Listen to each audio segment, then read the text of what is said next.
All right, so my name is Charlie. I'm with UNOX. UNOX is an Italian-based combi oven manufacturer. For anyone who doesn't know, combi oven just means a combination of steam and convection.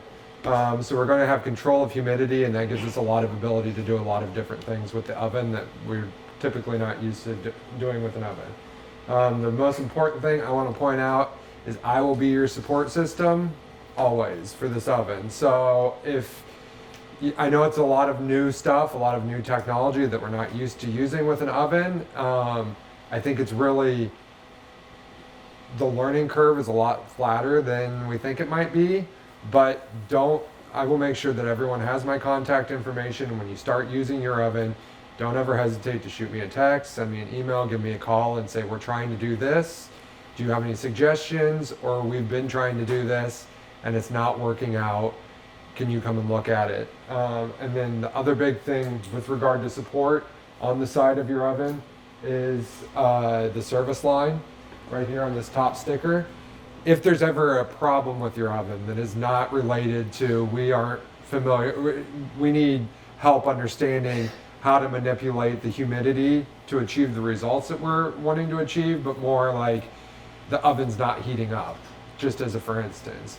Call that number first to start a ticket with a service company, and then oftentimes they'll be able to help you work through whatever problems you might be having directly from the line, because your unit is Wi-Fi enabled, so they'll be able to look into the oven to see what's happening with it.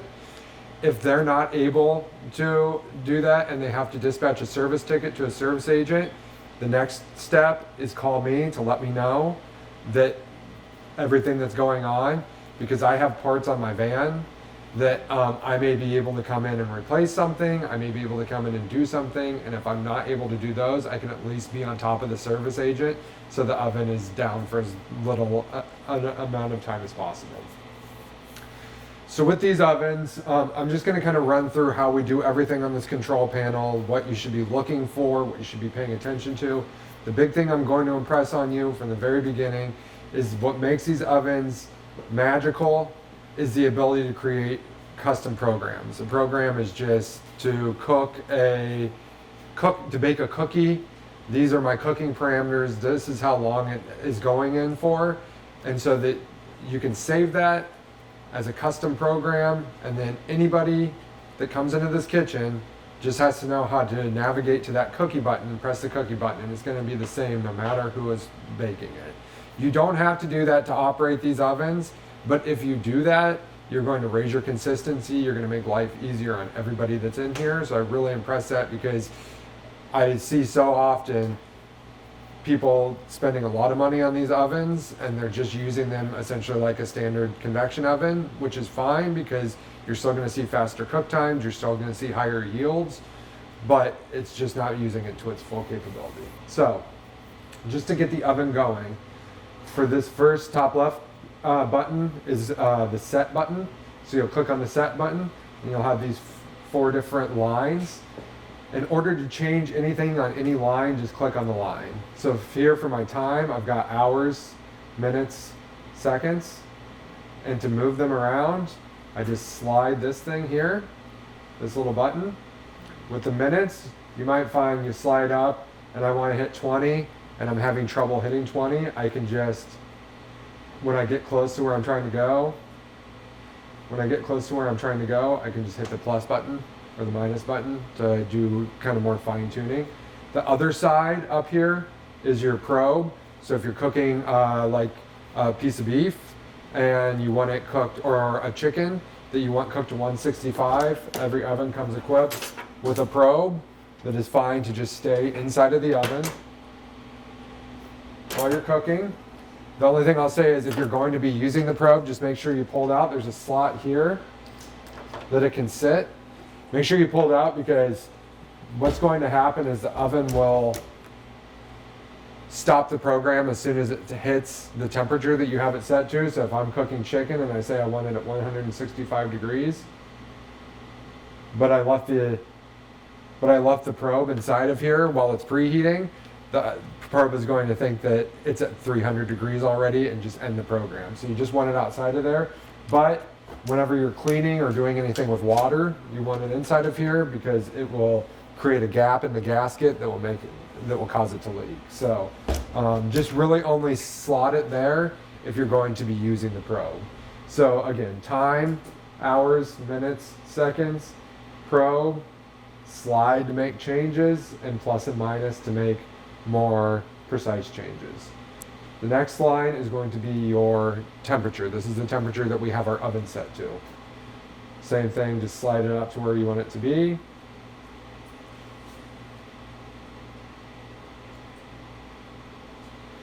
Your next line is going to be, this is where we're going to control the steam or the humidity inside of the cavity. So on your left side here is your steam. So like if we're cooking rice, for instance, we're going to want to just do 100% steam.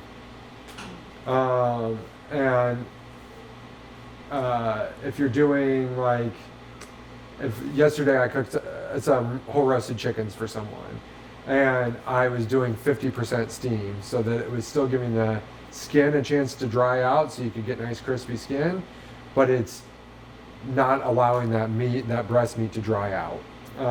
So this is really useful. Or if you're doing anything where you're braising, you want to do like really high steam. And we can talk as you get to working with the oven, that's where you can really use me as a support to be like, here's what we're going to be cooking. What amount of steam would you recommend that we inject into there? The other side of that is extraction. So extraction is going to take any steam that's inside of the cavity and remove it from the cavity. That includes the steam that's being produced by the food. So the best example I always have to give to people is I work with a school system in Oregon that was doing in their convection ovens full loads of frozen tater tots. And it was taking them 45 minutes. And they would always say either they're soggy or they're incredibly dried out. But it takes 45 minutes. And the reason is because you're filling your oven full of something that's frozen, and without that evacuation, the first thing that has to happen is it has to release all the steam, all that steam has to dry out, and then it can start crisping them. But by the time it's done that, it's already started to crisp the inside too. With this now, they're cooking with using 100% evacuation, which is what you're going to want to use for anything that you're thinking about, like air frying or grilling. That's going to help to create the sear or the crisp. 100% extraction, so now they're at like 12 minutes where they were at 45 minutes on their tater tots, and it's nice and moist inside, nice and crispy on the outside. So those are going to be your steam and your extraction.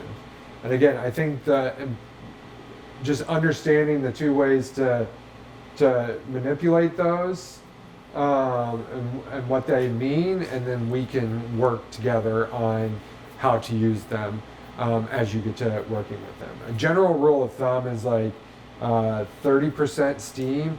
If you're doing like cookies, bacon, anything like that, any items where the outside might crisp before the inside is done, and you're trying to avoid that, like a 30% steam is going to be really useful for that. The like 70 to 100% steam is to help keep things from drying out that are being cooked for longer amounts of time or that are really sensitive to needing water. Down here we have 8 fan speeds. On your left side, that means that the fan is constantly running. So at 1 is your lowest fan speed, 4 is your highest fan speed, and then you can do 2 and 3. On your left side, on your right side here, is a pulsating fan. That means that the fan is only running when the oven needs an injection of heat, and it's only blowing at the speed that you have it set to here. So like creme brulees are a good example. Something where you're baking and the fan blowing on it might kind of blow it this way, or like a meringue, where it might kind of like blow it off to the side, and you want it to be nice and straight up and tall. This pulsating fan is going to be great for that because it's only running the fan when it needs to be, when the oven needs an injection of heat. So for this, we'll just say 187 degrees, 12 minutes. We're not going to put any steam or extraction in there, and just a regular high fan. So we're saying that we're going to bake some cookies, and this is how we want to bake it, and we just want to do it one time. So from here, we would just hit down here and say start. And the oven will go through its preheat. It's really important here, especially when we start doing custom programs, that we let it finish its preheat, and we'll see what the oven does when it reaches its preheat temperature to let us know that it's ready. The reason that this is important is because this oven is going to guarantee that we're always putting things in the same temperature oven every single time. And that's going to be what guarantees that consistency. So when you get a program set for a cookie, we want to make sure that it's preheated every time, because we're going to see different results. If like I put it in now and it's 130 degrees, but I need it to be 180, then it's going to spend a minute cooking at the incorrect temperature. Everything makes sense so far? Okay.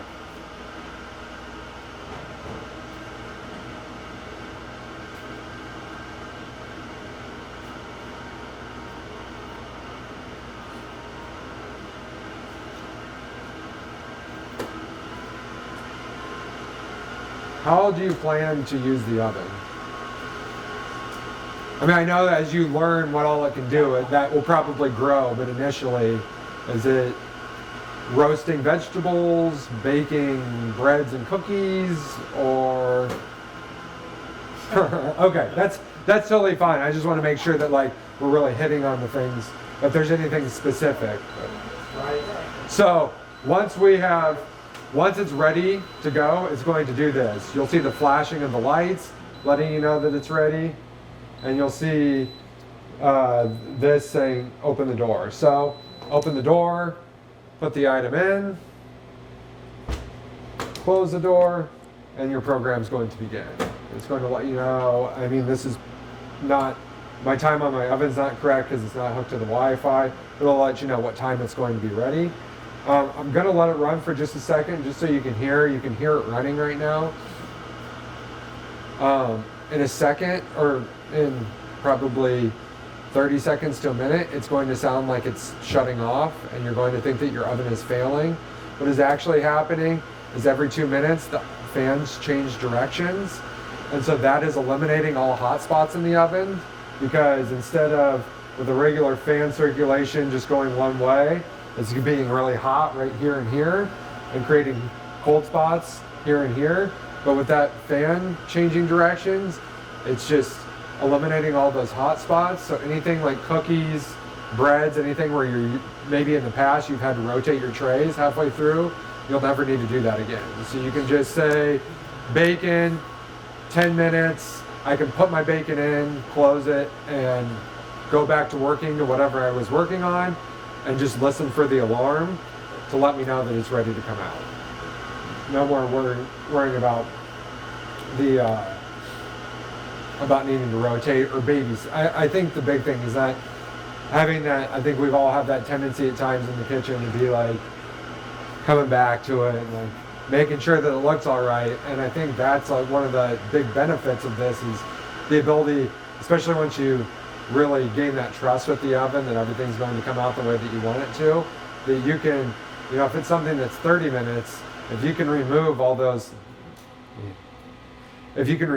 moments of having to walk away from what you're doing to come to the oven to make sure everything's going right and then going back to it, all those distractions really make a huge difference over the course of the time. So I'm just going to adjust this.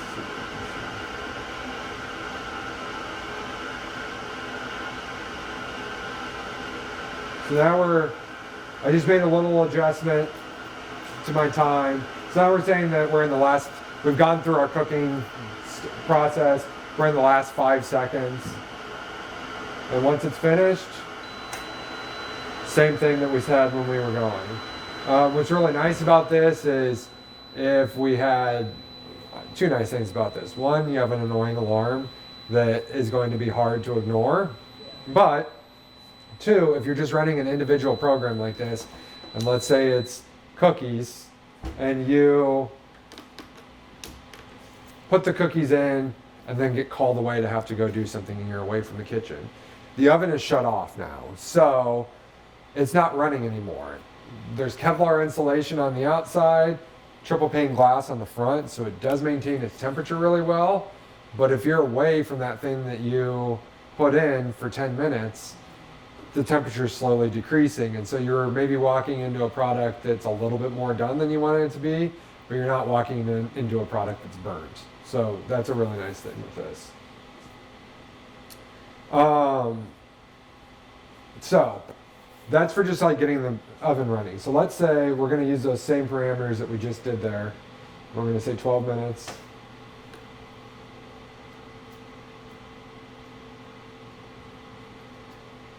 (174 degrees), no extraction, fan speed of 4. And we're going to say that we tested out the cookies that we wanted to bake a couple times. Came out perfectly every time using this time and this temperature. So from here, I'm going to say save. And then up here at the top, you'll see the 4 lines. Just click on the 4 lines and you'll name it to whatever you want to name it. We're going to call this cookie for right now. We'll say OK. And then you click on the camera icon. And you'll see up here in your right-hand corner, there's a picture of a cow. And then all of these pictures. And as you scroll through, picture of a pig, all these pictures. So we'll navigate. I actually know that we want to go back to our pastries. And we'll just find something that looks like it matches what it is that we're baking. That's a cinnamon roll, but we're going to use it anyway. So from here, now I've got it set to, it's a cookie, the picture of the cookie. I'll say save. But once I hit save, what I'm actually doing is saving that to be saved. So from there, I just find there's 16 groups here. And in each group, there's a long list of, I believe it's 17 options of where you can save them. And so you just find an empty slot here in one of your groups, click on it, that will save your cookie into there. And then to access that forevermore, after doing that, you just go Programs, My Programs, go over to where we saved it, right here, click on it, and hit start, and it'll go, because we're already preheated, it's letting me know that it's good to go. And you can see that we're at 12 minutes, 174 degrees, so it's going to do all that. One other thing I'll show you, if it's with regard to that, is, so let's say that we are baking cookies every single morning, and we don't want to have to go through that Programs, My Programs, clicking through all of that. So we can go to the thing that we are cooking every single morning, click on cookie, hit start, and then while we're in this preheat or start cooking mode, we can click on this save star button down here in the bottom right hand corner or left hand corner. And then now that is saved when you just click on your star up here. Now that cookie's right here, saved as one of our favorite items. So all you're having to do is hit star, cookie, start. Yes. I mentioned in this programs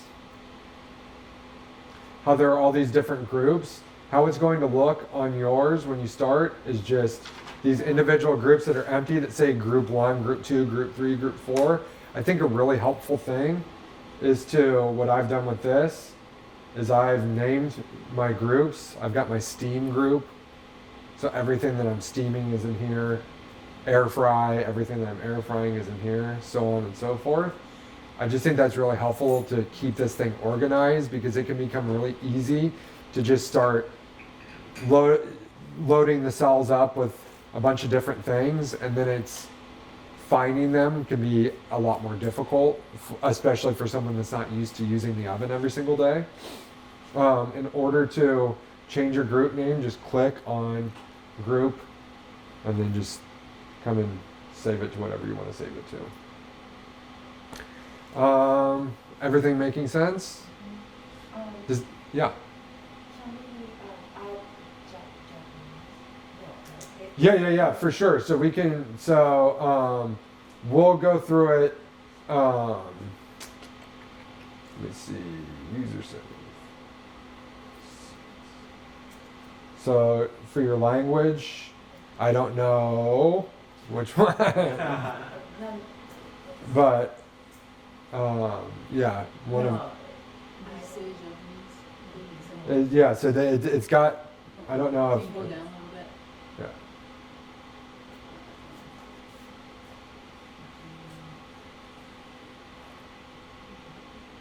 Past it. Oh, right there, in the middle, yeah. Oh, yeah. Okay, Right there, perfect. yeah. So, Can you push it? yeah, this Yeah, one. that'll Yeah. be great. Let me see what it is like. Oh, All right. Ooh. Beautiful. Right? Fantastic. yeah. Wow. All right. So let me show you how to. Yeah, how do you sit, how do you change that? Hopefully, I'm still able to do all this in Japanese.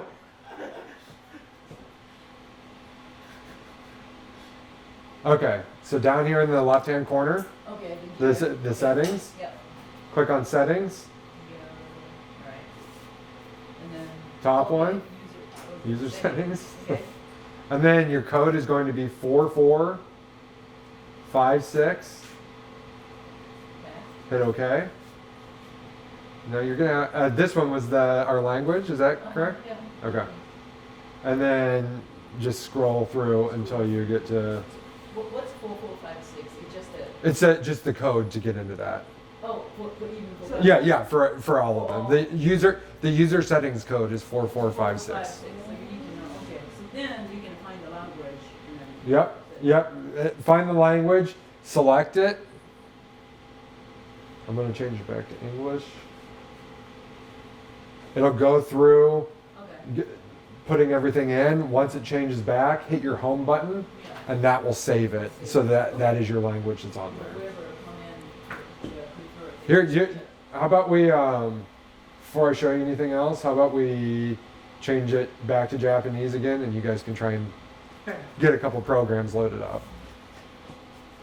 Do you have any tips for chefs who are using the humidity option for the first time? Because I'm assuming that people don't have that experience, and are they doing presets or are they just experimenting with stuff? Yeah, so that's what we will look at next. So all of the,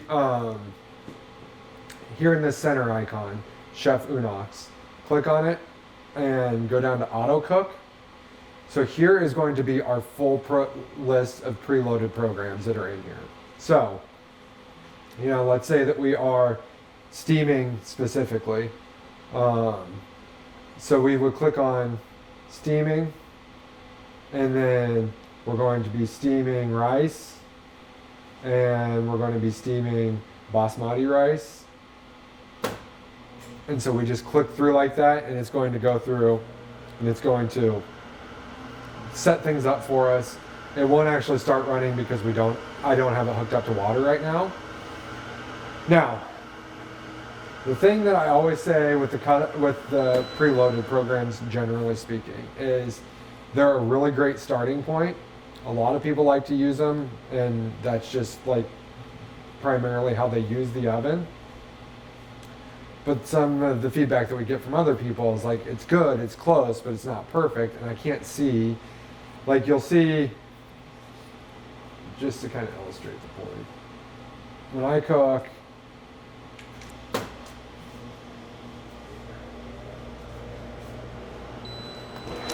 asparagus, I can go here and say view modify, and it'll tell me exactly what's happening in terms of temperature and 100%, but that's my program. When I click on auto cook and I say vegetables, spinach, I want it cooked to room temp, or that it's at room temp when I'm putting it in.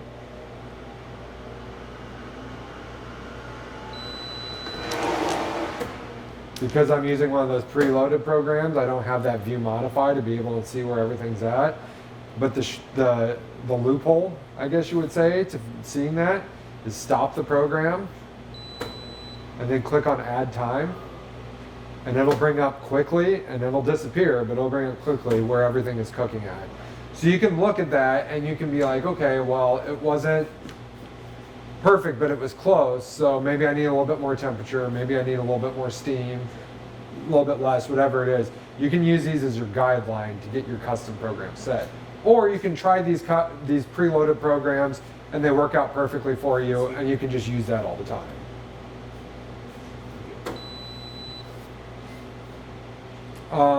Okay, so another really useful thing. So now let's say that we've created a ton of custom programs. And we know that we're going to be cooking a bunch of different proteins, and grilling them, or, mimicking grilling them. And they're all at different times. But we need to grill chicken, we need to grill salmon, we need to do some roasted vegetables, and we want them coming out roughly at the same time, or we don't want to be waiting for our chicken to be done before we start our salmon. So you can go into multi-time here, and you'll create a multi-time. So your first one when you're creating a multi-time is always going to be infinite. That means that the oven is always running at whatever temperature and humidity settings I set it to. So I'm going to, set them to whatever, and then I'll go, and then just like creating a custom program, I'll name it whatever I'm going to name it. I'll just call this one test.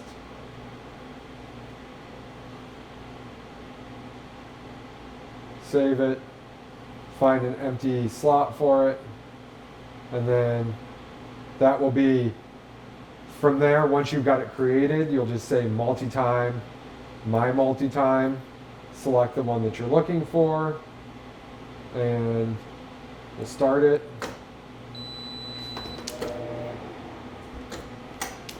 So then it's just constantly running, and you have all these timers. I need to actually do one.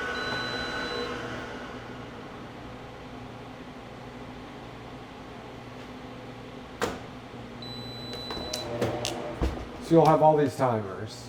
And when I click on this, every program that I've created that matches those components, so like for this steam, it's 212 degrees, 100% steam. Any program I've created that matches those parameters is available to me to select. So I can start my asparagus, and then I can also start my broccoli, and even though they're going at different times, it's going to let me know with this yellow line what's coming out first, what's coming out second, and I can just keep adding things. Or like if I'm, if you've got people in here and you're doing almost like an a la carte dining service, and one person orders something, and it's like, well, now I've got this asparagus going, but somebody else wants asparagus, so I'm starting it. So as long as you're keeping track of when everything went in, then you have all these different timers to be able to keep things going. Yeah. So it's super useful, and it's also useful from a prep standpoint where it's like, I've got to roast carrots, I've got to roast onions, I've got to roast broccoli. They're all at different times. So instead of having to have multiple timers set up around the kitchen or wait for one thing to finish before the next thing goes in, I can have all things going at get everything going at the same time, and then just pull them as they're telling me that they're ready to come out. The kind of cousin of the multi-time is the mise en place. So where multi-time is going to allow me to put things in whenever I want and let me know when they're coming out. Mise en place is if I have you've got a room full of people, you're doing like a buffet service, and I want everything to come out at the exact same time. So you'll create it the exact same way with the new mise en place, set up all your parameters. I'm going to show you one on breakfast that I have set up because I know I have a bunch of stuff set up in there. So I'm going to select breakfast, and then I'll go down here to today's menu, and I'll say that for today's menu, I'm going to cook bacon, eggs, bread, potatoes. And so those are all going at different times. I'll start it.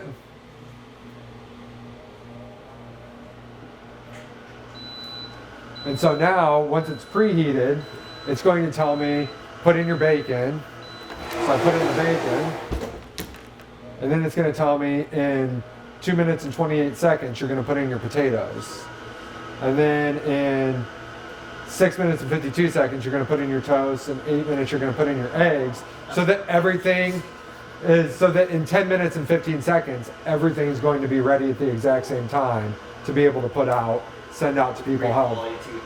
Everything's the exact, yeah, everything's cooked, these are still just all of your custom programs. So it's like, I know that my 10 minutes on my bacon is my perfect bacon. And so it's just like creating it for you. So if you just have it all set up on a speed rack here, all you have to do is boom, boom, boom. And then at the end, it's going to tell me take everything out, and everything's going to be at that level of perfect that you had it set to. So that's a really useful one if you're doing any type of like buffet type of service or anything. So this like a pizza plus or multiple thing. You do everything at first, and then or like you have to switch. Multi-time, the great thing about multi-time is your oven is just always running, so you can just put things in, and as soon as you put something in, we'll start the steam back up again.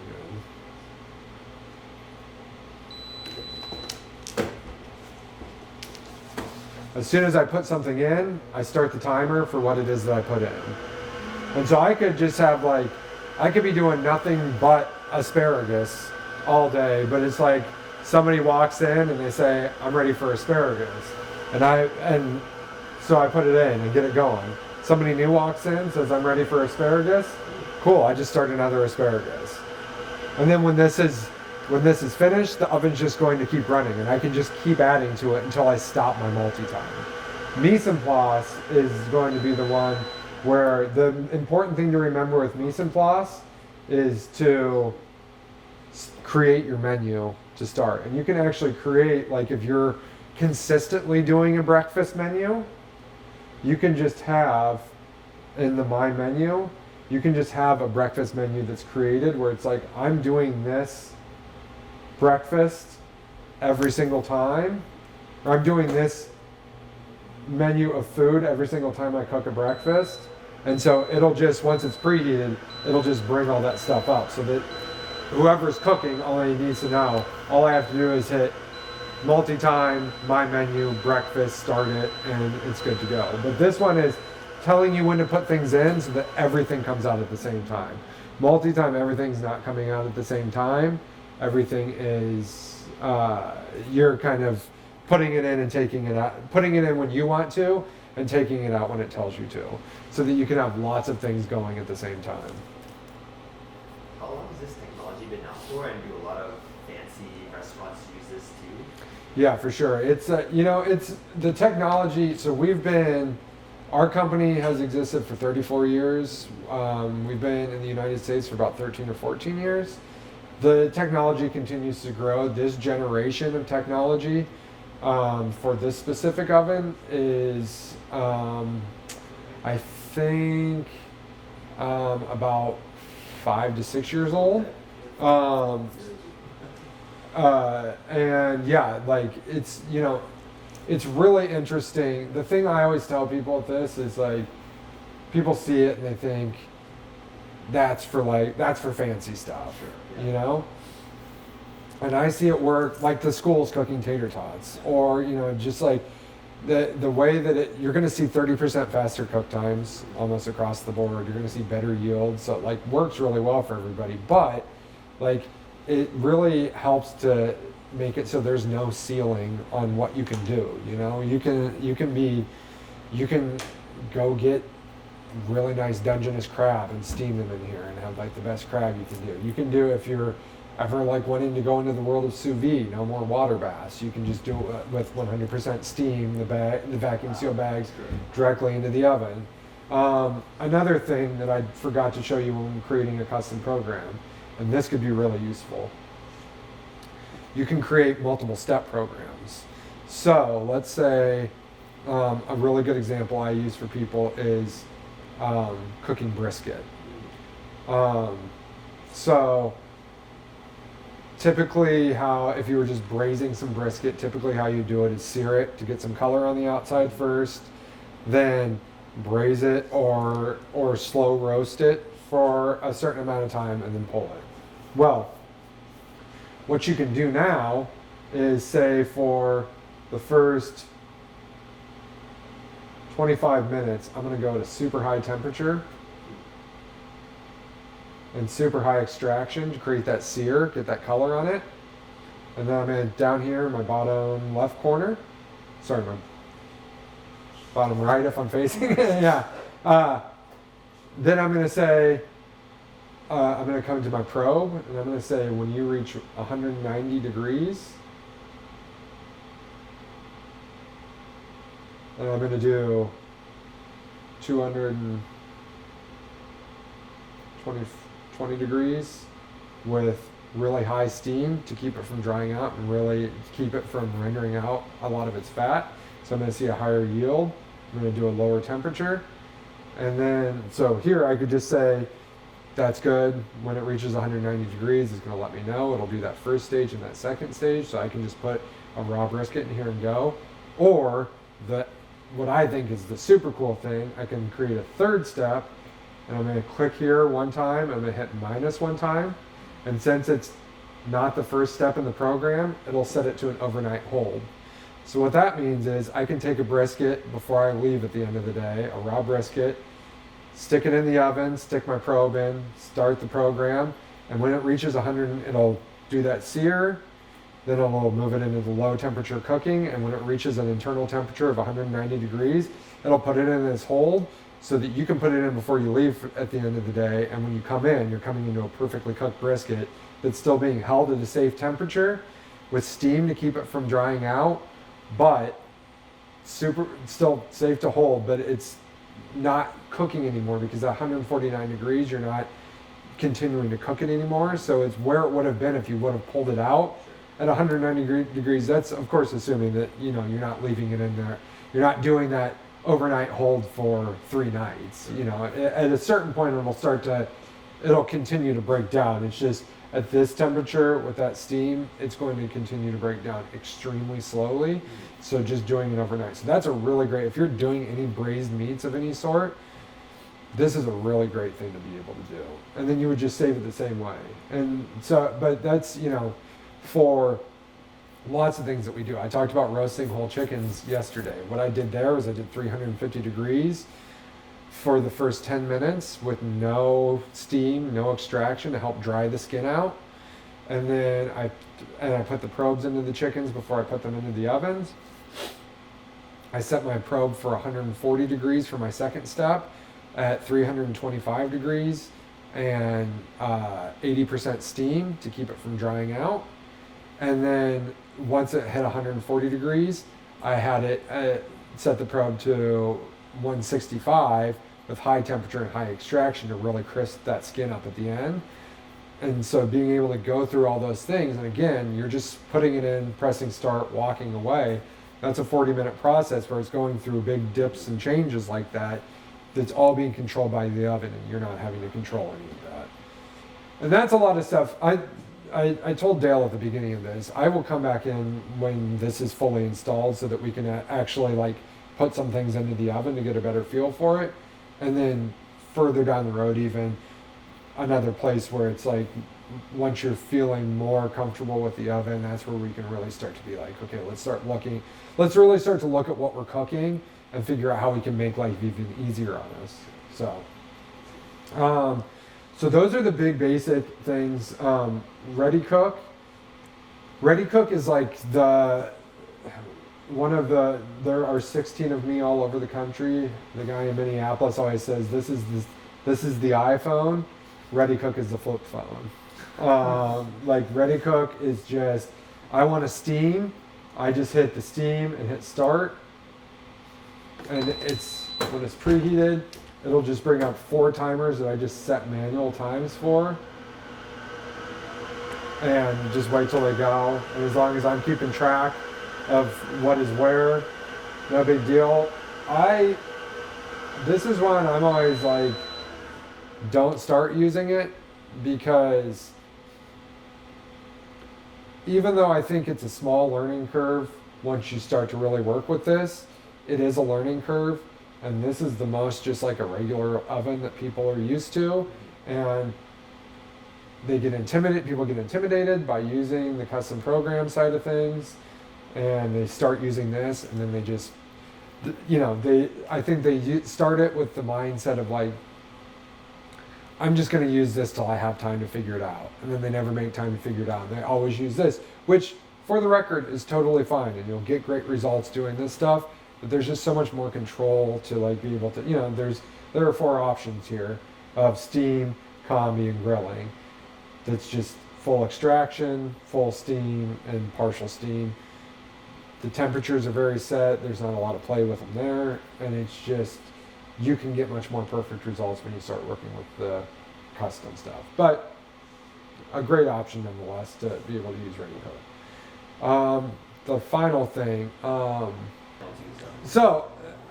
another fantastic thing, oftentimes what people think is the most fantastic thing about combi ovens, self-cleaning. So,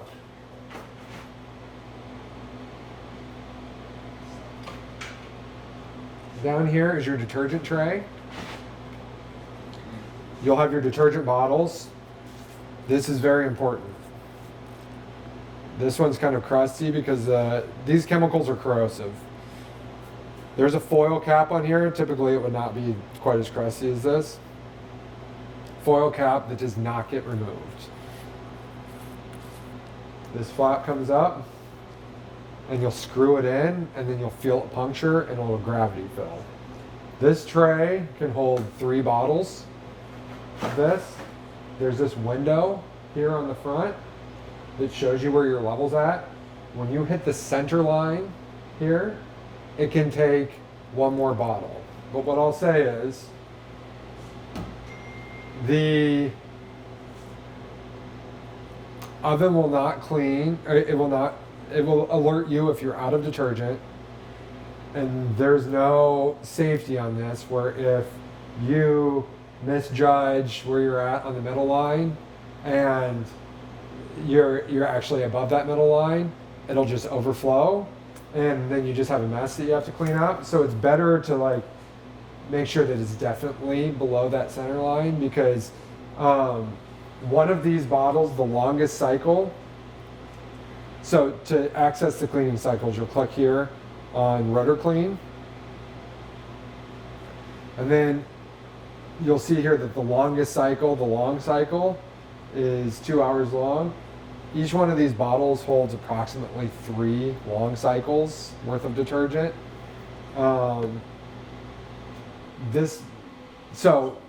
say that in that even if you're running a long cycle, if you can see detergent in here and it's not alerting you, as long as you're, somewhere between these 2 lines, you've got plenty of detergent. So it's just a safety thing, because like I said, it's a really big benefit never to have to come in contact with the chemicals.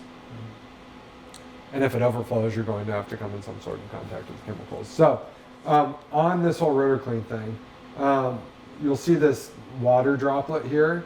That's making the recommendation for what cycle you should run. The thing to keep in mind with this is the oven, as smart as it is does not know how dirty each program you're running is. So if you were doing nothing but steaming broccoli for 12 hours all day, your oven's not going to need to be cleaned at all. It'll look as new as when you started.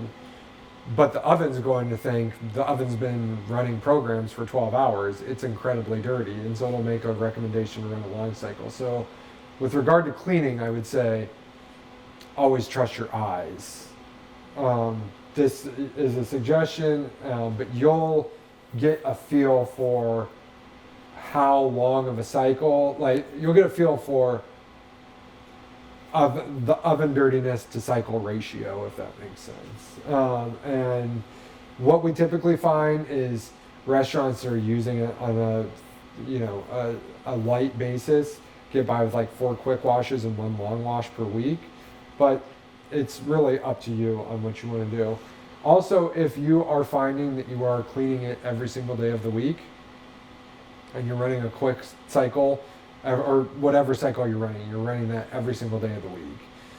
You can also just schedule it, and that no one's going to be here at 1 in the morning. You can schedule it.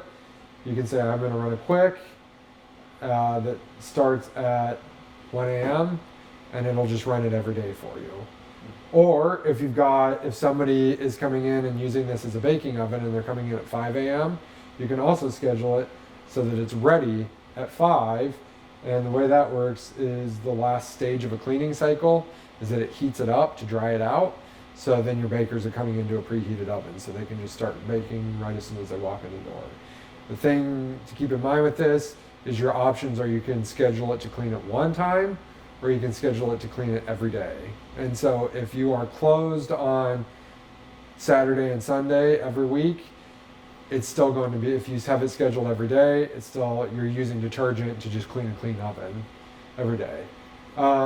I know we just talked about doing like the overnight type of cooking things. The oven's first job is to cook, so if it is cooking something, it will override a cleaning cycle if it's scheduled. You will not walk into a clean brisket.